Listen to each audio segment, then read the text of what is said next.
अस्सलाम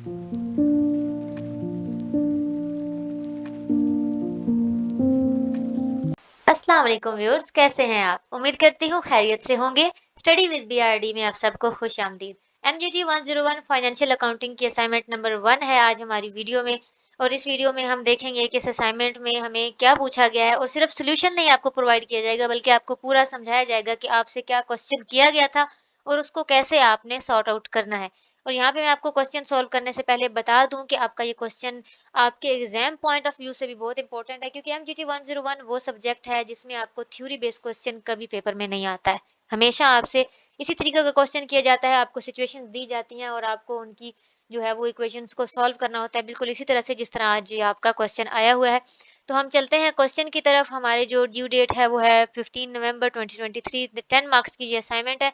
क्वेश्चन में आपसे कहा गया है कि एक खान बिजनेस है, उनका बैलेंस दिखाया गया है। बैलेंस शीट उनकी है 1 जुलाई 2023 को कुछ इस तरह से कि कैश उनका उस वक़्त उनके पास है 1 लाख, और उनके अकाउंट रिसीवेबल हैं 2 लाख, और इन्वेंट्री है उनके पास 4 लाख की, फर्नीचर है 8 लाख का, और लायबिलिटीज़ और ओनर इक्विटी में उनके पास कैपिटल है 13 लाख, अकाउंट्स पेएबल हैं 1.5 लाख, और बिल पेएबल हैं उनके 50,000, और दोनों साइड्स इस वक़्त बराबर हैं 15 लाख और 15 लाख से। अब हमें आगे उन्होंने दी हुई है कुछ ट्रांज़ैक्शंस कि उस पूरे महीने में 1 जुलाई पे उन्होंने बता दिया कि ये सिचुएशन है इस वक़्त हमारे जो है वो बिज़नेस की, और उसके बाद पूरे महीने में ये कुछ ट्रांज़ैक्शंस हुई हैं। 6-7 ट्रांज़ैक्शंस इन्होंने दी हुई हैं, और रिक्वायरमेंट उन्होंने हमें ये दी है कि ये जो अबव ट्रांज़ैक्शंस हैं पूरे मंथ जुलाई में जो हुई हैं, इनको अकाउंटिंग इक्वेशन फॉर्मेट के अंदर हमने जो है वो लिखना है, और इनका टोटल करके हमने उनको दिखाना है। फॉर्मेट वो कहते हैं यही होना चाहिए कि इस तरह से आपने एक तरफ एसेट्स लिखने हैं, दूसरी तरफ ओनर्स इक्विटी और लायबिलिटीज़ लिख के और आपने टोटल करके देना है। ये उन्होंने हमें फॉर्मेट बोला, और उसके बाद उन्होंने हमें कुछ यहाँ पे रिस्ट्रिक्शंस लगाई हैं जिसको फॉलो करना बहुत ज़्यादा ज़रूरी है।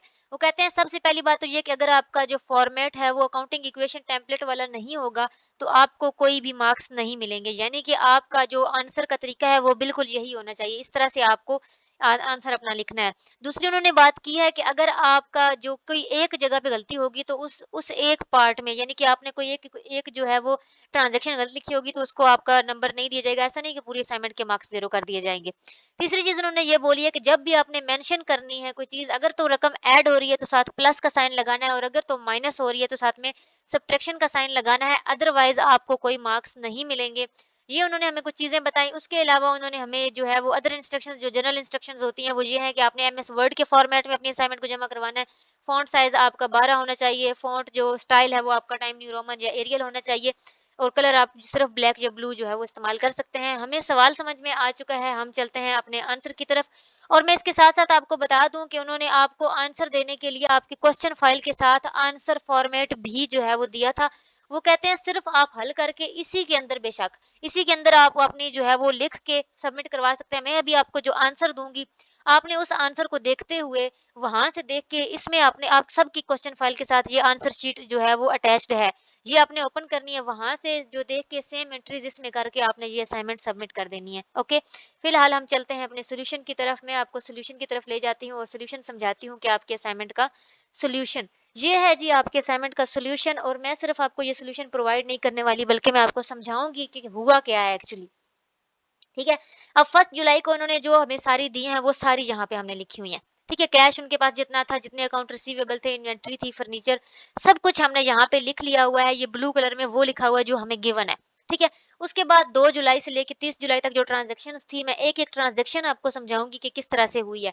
जो दूसरे नंबर पे जो हमारी ट्रांज़ैक्शन हुई है 2 जुलाई को, वो ट्रांज़ैक्शन हम पढ़ लेते हैं कि ट्रांज़ैक्शन में हमें क्या बताया गया कि क्या ट्रांज़ैक्शन हुई है। मैं आपको एक-एक ट्रांज़ैक्शन समझाऊँगी। इसमें थोड़ा-सा टाइम ज़रूर लग सकता है, लेकिन वीडियो को एंड तक देखिएगा। ये मेरे लिए फ़ायदेमंद नहीं है, आपके लिए फ़ायदेमंद है, क्योंकि आपका इस तरह का क्वेश्चन पेपर में आ सकता है। तो समझने की कोशिश करें। यहाँ पे हमें कहा गया है कि 2 जुलाई को हमने गुड्स परचेज़ की हैं XYZ ट्रेडर्स से, और कितने की परचेज़ की हैं? 10,000 की वो चीज़ें थी, लेकिन उन्हें हमें ट्रेड डिस्काउंट दिया है 10% का। अब ट्रेड डिस्काउंट वो होता है जो लेन-देन के वक़्त फिक्स होता है, उन्होंने हमें दे दिया है, हम इसको अपने प्रॉफ़िट लॉस में नहीं लेंगे। फॉर एग्ज़ाम्पल 10,000 की चीज़ें थी, उन्होंने कहा उस पे 10% डिस्काउंट लगा हुआ है। तो अगर हम 10% डिस्काउंट निकालें, तो मतलब कि हमें 9,000 की अब वो चीज़ें मिलेंगी। ठीक है। तो हमने 9,000 की हमें वो चीज़ें मिलेंगी, तो हम चलते हैं अपने आंसर शीट की तरफ। तो जब हमने 9,000 की चीज़ें खरीदी हैं, तो चीज़ें हमारे पास यानी कि इन्वेंटरी में आ रही हैं, 9,000 प्लस हो जाएगा और कैश हमारी तरफ से जा रहा है, तो हम जो है वो 9,000 कैश में से माइनस कर देंगे और किसी चीज़ पे कोई असर नहीं पड़ेगा, बाकी सारी जगह हमारी खाली रहेंगी। फिर चलते हैं 4th जुलाई पर। 4th जुलाई को क्या हुआ है, 4th जुलाई को हम देख लेते हैं कि 4th जुलाई को क्या हुआ। Goods costing 20,000 were sold for 25,000 to LMS and sons on credit basis. वो कहते हैं कि वो चीज़ें जो हमने 20,000 की ली हुई थी, हमने 25,000 की आगे बेची हैं, एलएमएस एंड सन्स को कोई कंपनी है उनको बेची हैं और कैसे बेची हैं? क्रेडिट बेस पे बेची हैं। अब इसकी हमने एंट्री करनी है, कैसे एंट्री करेंगे? क्रेडिट बेस पे की है तो मतलब हमें पैसे बाद में मिलेंगे, तो हम अकाउंट रिसीवेबल में हमारे पास 25,000 आ जाएगा और चीज़ें इन्वेंट्री हमने 20,000 की ली हुई थी। इस वजह से इन्वेंट्री में से हमारे पास 20,000 माइनस होंगे। अब 20,000 माइनस हो रहे हैं, 25,000 हमारे पास आ रहे हैं, मतलब हमें 5,000 का प्रॉफिट हुआ है, तो हमें इस तरफ प्रॉफिट लॉस में 5,000 की एंट्री कर देंगे। ठीक हो गया। नेक्स्ट हम चलते हैं, नेक्स्ट ट्रांजैक्शन क्या हुई है? नेक्स्ट ट्रांजैक्शन हुई है हमारे पास 8 जुलाई को। Defective goods costing 50,000 were sold off 30,000 to LMS and sons on cash basis. वो कहते हैं कि हमारे पास कुछ चीजें थी जिनमें कुछ डिफेक्ट्स थे, ठीक है। तो हमने वो ली हुई तो 50,000 की थी, लेकिन वो डिफेक्टिव गुड्स थी, तो हमने 30,000 की बेच दी। थोड़ा सा लॉस बर्दाश्त किया, लेकिन हमें वो हमारे पास वो चीजें पड़ी ना रहे, इसलिए हमने बेच दी हैं। 50,000 की हमने खरीदी हुई थी, 30,000 की हमने आगे बेची हैं और कैश बेसिस पे बेची हैं, हमें फ़ौरन से उसके पैसे मिल गए हैं। आई होप आपने एमजीटी 101 अगर पढ़ी है तो आपको पता चला हुआ होगा कि कैश बेसिस और जो है वो क्रेडिट बेसिस क्या होते हैं, ठीक है? तो ये देखें, कैश बेसिस पे बेची है तो मतलब 30,000 हमारे पास फ़ौरन से कैश आया, 30,000 प्लस हो गया। इन्वेंट्री हमारी 50,000 की माइनस हुई, 50,000 की चीज़ें क्योंकि हमने खरीदी हुई थी। तो इस ट्रांज़ैक्शन में हमें लॉस कितना हुआ? 20,000 का लॉस हुआ। तो यहाँ पे -20 जो है वो 20,000 हमारा प्रॉफिट लॉस में एंटर हो जाएगा। नेक्स्ट ट्रांज़ैक्शन की तरफ चलते हैं। नेक्स्ट ट्रांज़ैक्शन हमारी हुई है 12 जुलाई को। Purchased goods from XYZ traders amounting 10,000 on a credit basis. कि हमने क्रेडिट बेसिस पे 10,000 की चीजें खरीदी हैं एक्सवाईजी ट्रेडर से। एक्सवाईजी ट्रेडर से अब हमने चीजें खरीदी हैं 10,000 की, तो हम ये क्या कर रहे हैं कि हमने पैसे अभी तक दिए नहीं है, तो हमारे कैश में से तो कुछ नहीं जाएगा, ठीक है। और ना ही हमने जो है वो उन्होंने हमें कुछ देना है। हमारे पास इन्वेंट्री बड़ी है क्योंकि हमने 10,000 की चीजें खरीदी हैं और उसके अलावा हमारे पास अकाउंट पेएबल यानी कि हमने पे करने हैं फ्यूचर में, तो उसमें भी 10,000 हमारे पास आ गया। ये हमारी लाइबिलिटी है, हमारा कर्ज है, हमने बाद में अदा करना है। तो 10,000 की इन्वेंट्री प्लस हुई है हमारे पास और 10,000 हमारे अकाउंट पेएबल आ गया। नेक्स्ट चलते हैं अगली ट्रांजैक्शन की तरफ। अगली ट्रांजैक्शन में हमसे क्या पूछा गया है? नेक्स्ट ट्रांजैक्शन हुई है 20 जुलाई को और ये थोड़ी-सी समझने वाली ट्रांजैक्शन है, समझने की कोशिश कीजिएगा। वो कहते हैं वो चीज़ें जो 2 लाख की हमने खरीदी थी, 2 लाख की ही हम आगे बेच रहे हैं। किनको बेच रहे हैं? जेकेएल ब्रदर्स को। अब बेच हम कैसे रहे हैं? एक सेटलमेंट हुआ है। सेटलमेंट है 5/10 N/30। अब 5/10 N/30 क्या है? N/30 का मतलब तो ये है कि हम उन्हें क्रेडिट बेस पे दे रहे हैं कि आपने जो पैसे 2 लाख हमें देने हैं, वो 30 दिन के अंदर-अंदर ही देने हैं। ठीक है?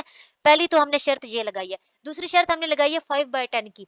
5/10 की ये लगाई है कि 30 दिन में तो आपने हर हाल में देने हैं। लेकिन अगर वो पैसे आप हमें 10 दिन में दे देते हो तो आपको 5% डिस्काउंट मिलेगा उस पे। ये है हमारी सेटलमेंट टर्म हुई उनके साथ। अब 2 लाख की चीज़ें थी, 2 लाख की हम बेच रहे हैं। एक्स्ट्रा प्रॉफिट तो हमारा वैसे ही नहीं है। लेकिन हम ये कह रहे हैं कि अगर तो आप हमें 10 दिन के अंदर-अंदर पैसे दे देते हो तो आपको 5% इस पे भी डिस्काउंट मिल जाएगा। ठीक है? ये हमारी सेटलमेंट हुई है इनके साथ। अब इसको हम एंट्री कैसे करेंगे? इसकी हम एंट्री करने जा रहे हैं जी 20 जुलाई को। हम क्या है कि अभी उन्होंने हमें पैसे दिए नहीं है, तो हमारे कैश में तो कुछ भी एंटर नहीं हुआ, बल्कि उन्होंने फ्यूचर में हमें देने हैं। तो फिलहाल हमें क्या है कि 2 लाख ही मिलने हैं। तो हमने यहाँ पे अकाउंट रिसीवेबल में प्लस 2 लाख लिखा और हमने माइनस कर दिया 2 लाख इन्वेंट्री में से, क्योंकि हमारी चीजें चली गई हैं और कहीं भी कोई भी जो है वो ट्रांजेक्शन नहीं हुई है इस वाली। तो फिर आगे चलते हैं हम कि ये देखिएगा आगे जाके कि इस ट्रांजेक्शन के साथ होता क्या है। 25 जुलाई को क्या हुआ है? फिलहाल 25 जुलाई को हमने फर्नीचर परचेज किया है 70,000 का और 70,000 में से 25,000 हमने उनको पे कर दिया है और कहा है कि बाकी से जो 45,000 है वो हम फ्यूचर में आपको पे करेंगे। इसकी एंट्री कैसे होगी? इसकी एंट्री देख लेते हैं। वो कहते हैं 25,000 हमने फ़ौरन पे किया तो हमारे कैश में से 25,000 माइनस हो जाएगा। फर्नीचर टोटल हमने लिया है 70,000 का, 70,000 यहाँ पे प्लस हो जाएगा और 45,000 हमारा बिल पेएबल है, तो वो जो हमने फ्यूचर में पे करना है तो हमारा वो 45,000 बिल पेएबल में यहाँ पे आ जाएगा। नेक्स्ट ट्रांज़ैक्शन है हमारे पास अ 28 जुलाई की। अब 28 जुलाई को क्या कहा गया कि जेकेएल ब्रदर्स ने settled his account in full, यानी कि उनको हमने जो कहा था, देखें हमने उनको कब ये बात की थी कि आपने जो है वो 10 दिन के अंदर देना है, 20 जुलाई को हमने उनको बात की थी, ठीक है। और 28 जुलाई को उन्होंने पैसे हमें दे दिए, यानी कि 10 दिन के अंदर अंदर दे दिए। इसका मतलब है कि अब हमें उन्हें 5% डिस्काउंट देना पड़ेगा और अगर 2 लाख में से 5% डिस्काउंट निकालें तो मतलब उन्हें जो प्रॉफिट हुआ है वो हुआ है 10,000 का, ठीक है। यानी कि अब वो हमें पे करेंगे 1,90,000। तो ये देखिए 28 जुलाई को क्या हुआ कि उन्होंने हमें 1,90,000 पे कर दिया, ठीक है। तो हमारे पास जो अकाउंट रिसीवेबल थे हमने 2 लाख लिखे हुए थे वो माइनस हो गए। अब हमें किसी ने 2 लाख नहीं देना, यहाँ से माइनस हो गया और हमें जो थोड़ा-सा लॉस हुआ है वो है 10,000 का। क्यों लॉस हुआ है कि अगर ये इसके बाद पे होते तो हमें पूरे 2 लाख मिलते। लेकिन हमें 10 दिन के अंदर उन्होंने पे किया है तो उन्होंने अपने लिए प्रॉफिट ले लिया है। लेकिन हमारे तो वो 10 लाख माइनस हुए ना, क्योंकि हमने जब चीज़ें खरीदी थी तो हमने ये पढ़ा है कि 2 लाख की चीज़ें थी, 2 लाख की हम बेच रहे थे। ठीक है? तो अब हम 2 लाख की चीज़ें ली हुई थी, 1,90,000 की बेची है तो मतलब हमें 10,000 लॉस आया है। ठीक है? 10,000 हमारा लॉस हो गया। उसके बाद है अगली ट्रांज़ैक्शन हमारे पास। नेक्स्ट ट्रांज़ैक्शन हुई है हमारी जुलाई की। जुलाई में हमने क्या किया, 30 जुलाई को हमने अपने स्टाफ की जो है वो सैलरीज़ पे की हैं और वो सारी सैलरीज़ मिला के होती हैं 1.5 लाख। 1.5 लाख हमने सैलरी दी है तो 1.5 लाख हमारे जो कैश से चला गया 1.5 लाख, और दूसरी तरफ हमारे कहाँ से गया है, वो हमारे कैपिटल से गया है। यानी कि ज़ाहिर-सी बात है उसका जो कैपिटल था, सरमाया था, उसमें से गया है, तो दोनों तरफ से माइनस हो जाएगा। अब जो है अगर आप इसको प्लस करेंगे, आप खुद भी प्लस करेंगे। हमारी अकाउंटिंग इक्वेशन हमेशा बराबर रहनी चाहिए। याद रखिए, अगर आपकी इक्वेशन दोनों तरफ बराबर नहीं होगी तो आपका आंसर गलत होगा। अब आप ये सारा कैश जहाँ पे प्लस लगा हुआ है प्लस करो, माइनस वाले को माइनस करो, 1,36,000 बनेगा। अकाउंट रिसीवेबल को प्लस माइनस करो, 2,25,000 बनेगा। इन्वेंट्री हमारी 1,49,000 बनेगी। फर्नीचर 8,70,000 बनेगा। कैपिटल जो है वो 11,50,000 बनेगा। प्रॉफिट लॉस माइनस 50,000 यानी माइनस 25,000, सॉरी, यानी कि लॉस में जा रहा है हमारा। प्रॉफिट नहीं हुआ, हमें लॉस हुआ 25,000 का। उसके बाद अकाउंट्स पेएबल हमारे 1,60,000 हैं और बिल पेएबल हमारा 95,000 है। ठीक है? और अगर ये इस साइड की भी सारी टोटल रकमों को और इस साइड की भी सारी टोटल रकमों को जमा करें तो 13,80,000 यहाँ भी पे भी बनता है, 13,80,000 यहाँ पे भी बनता है। आप इस चीज़ को खुद भी करके देख सकते हैं। अगर आपकी दोनों साइड्स बराबर नहीं आती तो मतलब आपने क्वेश्चन गलत किया है। मैंने एक-एक ट्रांज़ैक्शन आपको समझा दी है। ट्रांज़ैक्शंस मुश्किल नहीं थी, लेकिन उन्होंने आपको थोड़ा-सा कन्फ्यूज़ किया हुआ था। कुछ क्रेडिट बेसिस पे थी, ज़ाहिर-सी बात है उनकी पेमेंट अभी हमें नहीं मिली थी। कुछ हमारी सेटलमेंट वाली थी और पहला जो था वो ट्रेड डिस्काउंट था। अब यहाँ पे देखें, यहाँ हमने डिस्काउंट दिया तो हमें लॉस हुआ, लेकिन पहले वाले में हमने डिस्काउंट हमें मिला तो हमें प्रॉफिट नहीं हुआ। उसकी वजह मैंने बताई कि वो ट्रेड डिस्काउंट था, यानी कि हमने खरीदने से पहले ही उन्होंने किया हुआ था। कोई सेटलमेंट नहीं की कि इतने दिनों में करोगे तब आपको प्रॉफिट या लॉस होगा, ऐसा नहीं था। वो पहले से ही था, इस वजह से हम उसे प्रॉफिट लॉस में नहीं लिखते हैं। तो ये उन्होंने थोड़ी सी कंफ्यूजन क्रिएट की हुई थी, बाकी क्वेश्चन मुश्किल नहीं था। आई होप आप लोगों को समझ में आ गई होगी। कोई भी कंफ्यूजन हो तो आप कमेंट बॉक्स में पूछ सकते हैं। वीडियो अच्छी लगी है तो लाइक करें, शेयर करें, चैनल को सब्सक्राइब करें। उसके अलावा अगर आप एमजीटी 101 की क्लासेस ज्वाइन करते हैं तो मेरा व्हाट्सएप नंबर आपको स्क्रीन पे शो हो रहा होगा, आप मुझसे कांटेक्ट कर सकते हैं। पेड क्लासेस भी मौजूद हैं जिसमें आपको कंप्लीटली आपके जो है वो एग्जाम्स की तैयारी करवाई जाएगी और उसके साथ रिलेटेड आपकी जितनी भी जो एक्टिविटीज होती हैं वो भी मेरी जिम्मेदारी होंगी। बाकी इस असाइनमेंट का सोल्यूशन मैंने आपको प्रोवाइड कर दिया है, इसको पीडीएफ फॉर्म में भी मैं आपको दे दूंगी, लेकिन आपने वो पीडीएफ एज इट इज जो है वो नहीं आपने सबमिट करना। उसकी वजह ये है कि पहले तो ये कि पीडीएफ फॉर्म में सबमिट नहीं करते होते असाइनमेंट, आपने उसको वर्ड फाइल में सबमिट करना होता है। दूसरा ये कि आपको यहाँ पे दिखाने के लिए मैंने फॉर्मेट बड़ा रखा होता है, जबकि आपको फॉर्मेट जो साइज़ है, फ़ॉन्ट साइज़ वो 12 अलाउ है। उसके अलावा आपको ये अदर कलर्स अलाउ नहीं होते, रेड कलर और दीज़ अदर थिंग्स। तो प्लीज़ इसको देख के आप अपनी जो असाइनमेंट के साथ अटैच्ड आपकी जो आंसर कॉपी थी वहाँ पे इसको फिल अप कर लीजिएगा, ठीक है? लेकिन ये है कि इसको एज़ इट इज़ जो है वो सबमिट करने की कोशिश ना कीजिएगा, फिर ना कहिएगा कि मैम की वज़ह से हमारे मार्क्स कट गए। वीडियो अच्छी लगी है तो लाइक करें, शेयर करें, चैनल को लाज़मी सब्सक्राइब करें। मुझे दुआओं में याद रखिएगा। अगली वीडियो तक के लिए अल्लाह हाफ़िज़।